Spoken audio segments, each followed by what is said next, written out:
Top quality और consistent performance के लिए सिर्फ सिल्वर पंप नाम याद रखना। જે મામલો છે કૌભાંડમાં તપાસ બાદ 111 એજન્સીઓને કાયમી ડિબાર્ડ કરાઈ છે। અંદાજે 256 કરોડનું કૌભાંડ આવ્યું હતું સામે। ખોટા બિલો બતાવી કામગીરી કર્યા વગર કોન્ટ્રાક્ટરોએ રૂપિયા ચાઉ કર્યા હતા। કૌભાંડના પર્દાફાશ બાદ કોન્ટ્રાક્ટરોને અગાઉ પણ ડિબાર્ડ કરવામાં આવ્યા હતા। ડિબાર્ડ કરાયા બાદ કોન્ટ્રાક્ટરો કોર્ટમાં ગયા હતા અને સમગ્ર મામલે રજૂઆતો સાંભળ્યા બાદ કાયમી ડિબાર્ડનો નિર્ણય લેવામાં આવ્યો છે। કોન્ટ્રાક્ટરો દ્વારા ખોટા બિલો મૂકીને સરકાર સાથે ખુલ્લેઆમ છેતરપિંડી કરાઈ હતી। મહીસાગર જિલ્લાના 714 ગામોમાંથી 169 ગામોમાં કામગીરી હજુ સંપૂર્ણ બાકી છે, જ્યારે 320 જેટલા ગામમાં માત્ર એકાદ ફળિયામાં જ કામગીરી થઈ છે।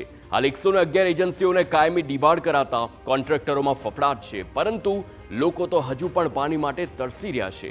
સમગ્ર મામલે કૌભાંડીઓ સામે કડક કાર્યવાહી કરવામાં આવે તેવી માંગ પણ ઉઠી છે। તો જે પ્રમાણે નળ સે જળ યોજનાનું કૌભાંડ અને આ કૌભાંડમાં હવે 111 એવા કોન્ટ્રાક્ટરો જેમને ડિબાર્ડ કરવાનો નિર્ણય લેવામાં આવ્યો છે। સંવાદદાતા આશીષ ઠાકર ફોનલાઈન પર છે। આશીષ, એક તરફ નળ સે જળ યોજનાનો લાભ ન મળે તો લોકો ચોક્કસથી સરકાર પર જ આક્ષેપ કરે છે, પરંતુ ક્યાંક ને ક્યાંક વાંક તો કોન્ટ્રાક્ટરોનો હોય છે, જે પૈસા તો સરકાર પાસેથી લે છે પણ કામ નથી કરતા। હાલ જે 111 કોન્ટ્રાક્ટરો છે તેમાં આગળ શું કાર્યવાહી થશે, કારણ કે ડિબાર્ડ પૂરતી જ કામગીરી યોગ્ય ના કહી શકાય? જી, મહીસાગર જિલ્લાની વાત કરવામાં આવે તો મહીસાગર જિલ્લાના બહુચર્ચિત નળ સે જળ કૌભાંડમાં 111 એજન્સીઓને ડિબાર્ડ કરવામાં આવી છે અને કાયમી ધોરણે તેમને ડિબાર્ડ કરવામાં આવ્યા છે।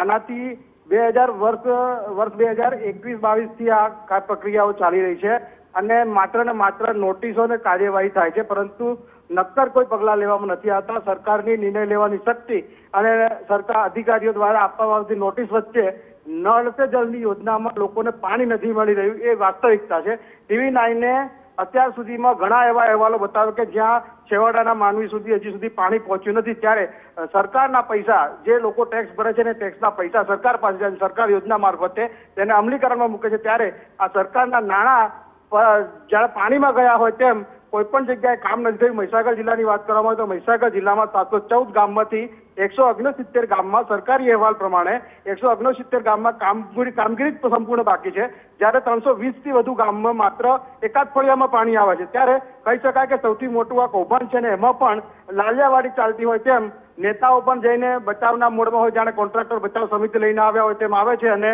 કોઈ જ કાર્યવાહી થતી નથી। ત્યારે આ ફરીથી એક વખત ડિબાર્ડ કરવામાં આવ્યા છે, પરંતુ લોકોની માંગણી એવી છે કે આ જે કોન્ટ્રાક્ટરો છે તેમના વિરુદ્ધ કાયદાકીય પગલાં લેવામાં આવે અને નાણાં વસૂલાત કરવામાં આવે અને છેવાડાના માણસ સુધી પાણી પહોંચાડવામાં આવે।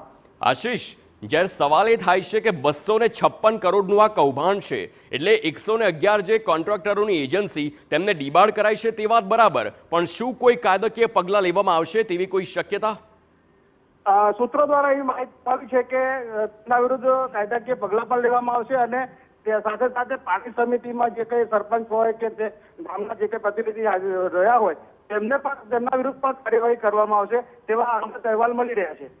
આભાર આશીષ સમગ્ર માહિતી બદલ। તો 256 કરોડનું આ કૌભાંડ, તો જે પ્રમાણે 111 કોન્ટ્રાક્ટરોની એજન્સી અને તેમને ડિબાર્ડ કરવાનો નિર્ણય લેવામાં આવ્યો છે, પરંતુ સરકારી તિજોરીમાં 256 કરોડનો આ ફટકો ખૂબ જ મોંઘો પડી શકે, કારણ કે આ યોજના એ ગરીબ લોકો માટે હતી, એ છેવાડાના ગામના લોકો માટે હતી, જેમને નળથી સીધું જળ મળે તે પ્રકારની યોજના। પરંતુ આ એ તમામ કોન્ટ્રાક્ટર અને આ તમામ એજન્સીઓ જે કામ ન કરે ને માત્ર સરકારમાં બિલો મૂકીને પૈસા લઈ લેતા હતા, અને જે યોજનાનો લાભ હોય એ છેવાડાના ગામ સુધી તો પહોંચતો જ નહોતો। હવે આ 111 કોન્ટ્રાક્ટરો સામે આગળ શું કાર્યવાહી થાય છે તે જોવું રહ્યું।